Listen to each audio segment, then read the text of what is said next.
Plunge right into the action with me. We're inside the mind of 13-year-old Riley Anderson, right in the middle of her big hockey championship with the Foghorns. Up in headquarters, man, it is a well-oiled machine right now. Riley is out on the ice, executing plays flawlessly, and her core emotions are in absolute perfect sync. You've got joy calling the shots, anger bringing the competitive heat fresh from the penalty box, fear keeping her safe from collisions, disgust making sure she doesn't use the wrong mouthguard, and sadness actually super engaged, deeply caring about the outcome of the game. They are a team at the absolute peak of their performance, operating in total harmony to secure a spectacular championship win. And looking at all of this, the loving family, the solid friendships, the killer hockey skills, Joy sees it all as her completed masterpiece. 13 years. After 13 years of meticulously curating the absolute best memories and protecting Riley from the bad ones by literally launching them to the back of the mind, Joy is just bursting with pride. She genuinely believes she's built this rock-solid, happy foundation that is going to last forever. And that foundation, it powers something incredibly profound. Deep down at the root level of Riley's mind, all those carefully selected, glowing, positive memories have crystallized into her core beliefs. Things like, I'm a really good friend, or I'm strong. When you weave all those glowing strands together, they form Riley's sense of self. It's this beautiful, radiant core identity that proudly and simply states, I'm a good person. And it's exactly this sense of self that guides Riley to make good, positive choices every day. But then, the energy shifts completely. Literally overnight, on the eve of a prestigious 3-day hockey camp, an alarm blares in headquarters. It is the puberty alarm. Riley is officially 13. Out of nowhere, a rugged demolition crew just bursts into headquarters with hard hats and wrecking balls, totally tearing the console apart to expand the space.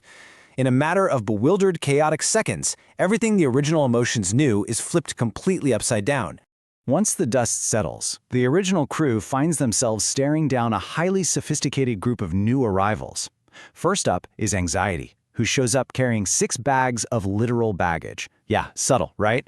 Following right behind her are Envy, who's just fascinated by what everyone else has. Embarrassment, this giant guy who can barely make eye contact. And Ennui, bringing a heavy dose of teenage boredom and sarcasm straight from her phone app.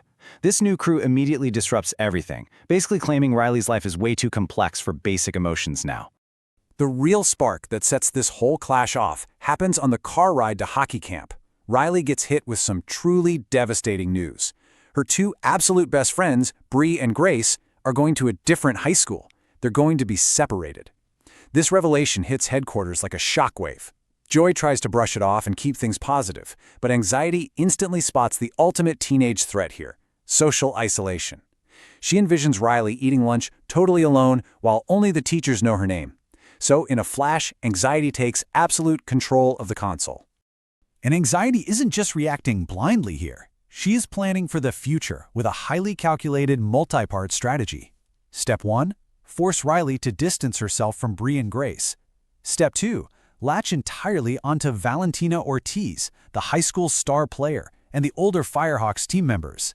Step 3. Do literally whatever it takes to impress Coach Roberts and lock down a spot on that high school team, ensuring Riley is protected from being alone.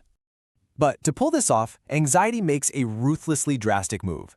She decides the old Riley, the one who made a promise to her old friends, just isn't built to survive high school. So she actually rips out Riley's original sense of self, completely uprooting that I'm a good person identity.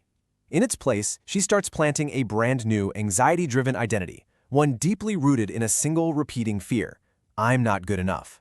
Trading I'm a good person for I'm not good enough quickly becomes the absolute central battle for Riley's mind. To make sure Joy and the others don't interfere with this massive psychological makeover, Anxiety deems them suppressed emotions. She bottles up all 5 of the originals in a giant glass jar and banishes them down to the vault, the exact place where Riley keeps her deepest, darkest secrets.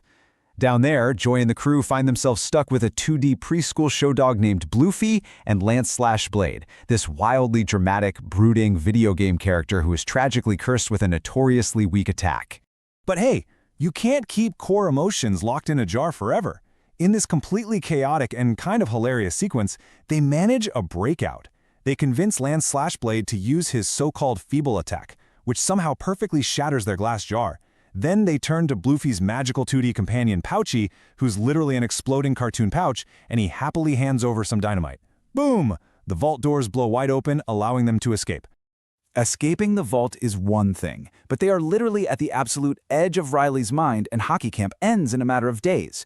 They have to physically carry Riley's original sense of self all the way back to headquarters before anxiety makes that new, fearful personality permanent.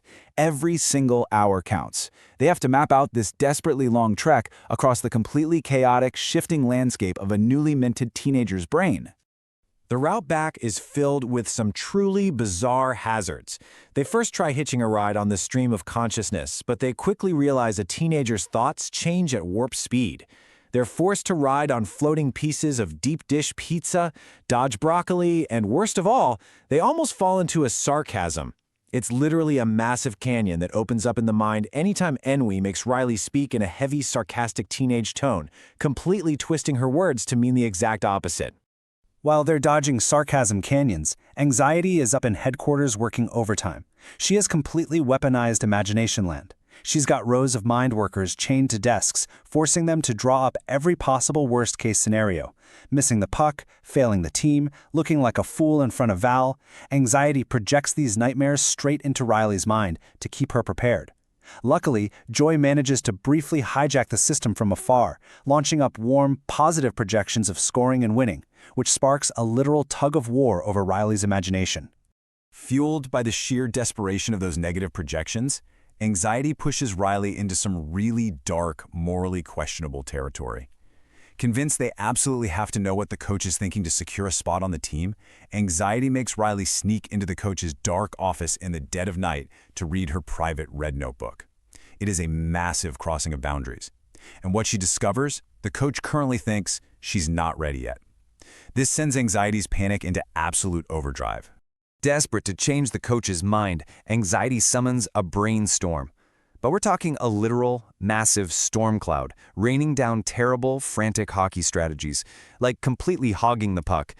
Joy and the old emotions get caught right in the thick of this storm. Seeing a crazy opportunity to get back to headquarters faster, they grab onto one of these massive, glowing ideas falling from the cloud.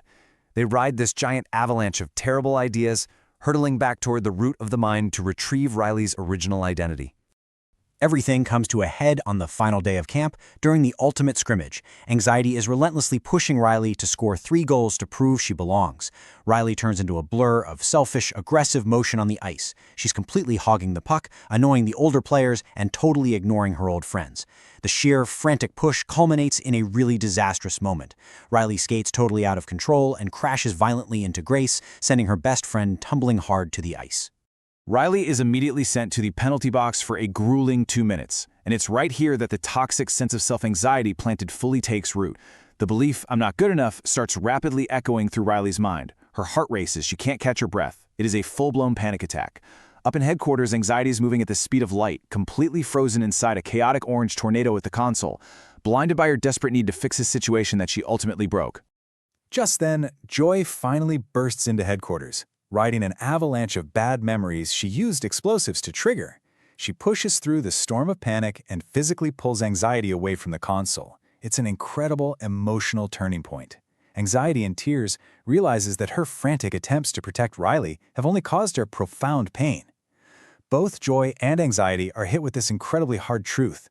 They do not get to choose who Riley is. It's the hardest part of growing up for Riley, and honestly a profound lesson in surrendering control for all of us. So instead of forcing that original good person identity back into place, Joy does something amazing. She lets it go. She realizes that all of Riley's memories, the good, the bad, the embarrassing ones, the mistakes, have to flow into the root system. And from this messy synthesis, a complex, beautiful, new sense of self emerges. It pulses with all different colors. It says, I'm a good person, but I'm selfish. I'm brave, but I get scared. I make mistakes. I need help. It's a healthy, authentic identity that embraces every single piece of who Riley actually is. Grounded by this real, complex sense of self, Riley finally takes a deep breath in the penalty box. Her heart rate settles, the panic attack breaks, she steps out of the box, skates over to the bench, and offers a really vulnerable, heartfelt apology to Bree and Grace for acting like a jerk. By accepting all of her emotions, even letting joy and anxiety work together in a special designated chair, Riley regulates herself. She gets back on the ice, no longer playing out of fear, but playing for the pure relief and love of the game. Later, as the coach posts the final team roster, Riley checks her phone with a calm, hopeful smile. Oh, and as for that deep dark secret they met in a vault, he finally emerges post-credits to confess his unbearable burden. Riley once burned a hole in a rug. Talk about a perfect, hilarious reminder that the things making us the most anxious usually aren't that big of a deal. So the real question isn't just whether Riley makes the team, it's whether we, just like Riley, can finally embrace every messy, contradictory piece of our own beautiful minds.